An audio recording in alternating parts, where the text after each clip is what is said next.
Hi friends, welcome to Aisha safe vlogs. ഇന്ന് നമുക്ക് ഓറഞ്ചിൻ്റെ തൊലി വെച്ചൊരു കിടിലൻ കറി ഉണ്ടാക്കാം. നമ്മുടെ ചോറിൻ്റെ ഒക്കെ ഒപ്പം തൊട്ടുകൂട്ടാൻ പറ്റിയ ഒരു അടിപൊളി കറിയാണ്. അപ്പോൾ എല്ലാവരും ഇത് ഉണ്ടാക്കണം കേട്ടോ.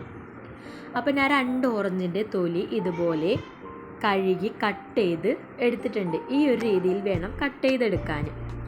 ഇനി നമ്മൾക്ക് വേണ്ടത് ഒരു പിടി ശർക്കരയാണ്. ശർക്കരയും വെളുത്തുള്ളിയും ചുവന്നുള്ളിയും പച്ചമുളകും, ഏത് മുളകായാലും എടുക്കാം, വേപ്പിലയും, പുളി കുതിർത്ത് വെച്ചിട്ടുണ്ട്, അതും വേണം കേട്ടോ. ആദ്യം നമ്മൾക്ക് ഒരു പാത്രത്തിലേക്ക് വെള്ളം വെച്ച് ഓറഞ്ചിൻ്റെ തൊലി ഒന്ന് തിളപ്പിച്ചെടുക്കണം. അതിൻ്റെ കട്ടൊക്കെ ഒന്ന് പോകാൻ വേണ്ടിയിട്ടാണ് തിളപ്പിച്ചെടുക്കുന്നത്. അപ്പോൾ ഇതിവിടെ തിളച്ച് വന്നിട്ടുണ്ട്. ഇനി ഇതൊരു അരിപ്പയിലേക്ക് മാറ്റാം. ഇതിൻ്റെ വെള്ളം പോകുന്നത് വരെ നമ്മൾക്ക് വെയിറ്റ് ചെയ്യാം. ഇത് ഇവിടെ ഇരുന്ന് വെള്ളം വാർന്ന് പോകുമ്പോഴേക്കും നമ്മൾക്ക് കറി എങ്ങനെ റെഡിയാക്കാൻ നോക്കാം. ആദ്യം നമ്മൾക്കൊരു മംഗലം എടുത്ത് അതിലോട്ട് വെള്ളം ഒഴിച്ച് കുറച്ച് കാശ്മീരി മുളക് പൊടിയും കുറച്ച് മഞ്ഞൾപ്പൊടിയും ചേർത്ത് കൊടുക്കാം. അടുപ്പിൽ വെക്കാതെ തന്നെ വേണം ഇത് ഇങ്ങനെ ചേർത്ത് ഇളക്കാൻ വേണ്ടിയിട്ട്, അല്ലെങ്കിൽ കട്ട പിടിച്ച് പോകും. ഇനി നമ്മൾക്ക് ഇത് ഫ്ലെയിം കത്തിച്ചൊന്ന് റെഡിയാക്കി എടുക്കാം. ഇതിലോട്ട് നമ്മൾക്ക് കുതിർത്തെടുത്തിരിക്കുന്ന പുളിവെള്ളവും ശർക്കരയും ചേർത്ത് കൊടുക്കാം. ശർക്കര ഇതിൽ കിടന്നലിഞ്ഞോളും. വേണമെങ്കിൽ നിങ്ങൾക്ക് ഇതൊന്ന് കത്തി വെച്ച് ചിരകി ഇടാട്ടോ. ഇതിലേക്ക് ആവശ്യമായിട്ടുള്ള ഉപ്പ് ചേർത്ത് കൊടുക്കാം. ഇനി നമ്മൾക്കിതൊന്ന് ഇളക്കി കൊടുക്കാം. ശർക്കരയെല്ലാം അലിഞ്ഞു വന്നിട്ടുണ്ട്. ഈ ഒരു രൂപത്തിൽ ആയിട്ടുണ്ട്.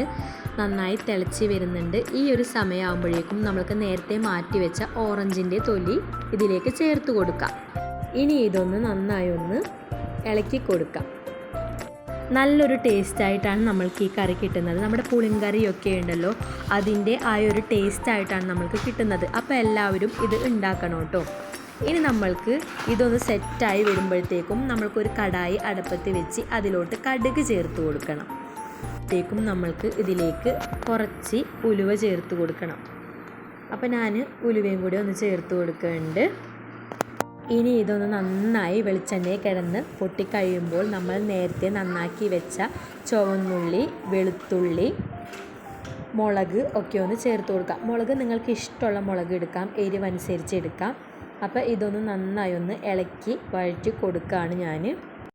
ഇനി ഇതിലോട്ട് കടുക് താളിച്ചതൊന്ന് ചേർത്ത് നന്നായി ഇളക്കി ഒന്ന് ഇതുപോലെ മിക്സ് ചെയ്യാം. ഒന്ന് കുറുകി വരുന്നത് വരെ വെയിറ്റ് ചെയ്യാം കേട്ടോ.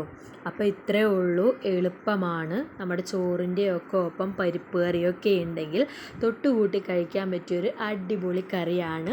ഈ ഒരു സമയത്ത് കുറച്ച് ഉപ്പ് കൂടെ ചേർത്ത് കൊടുക്കുന്നുണ്ട്. അപ്പോൾ ഇത് കുറുകി വന്നിട്ടുണ്ട്.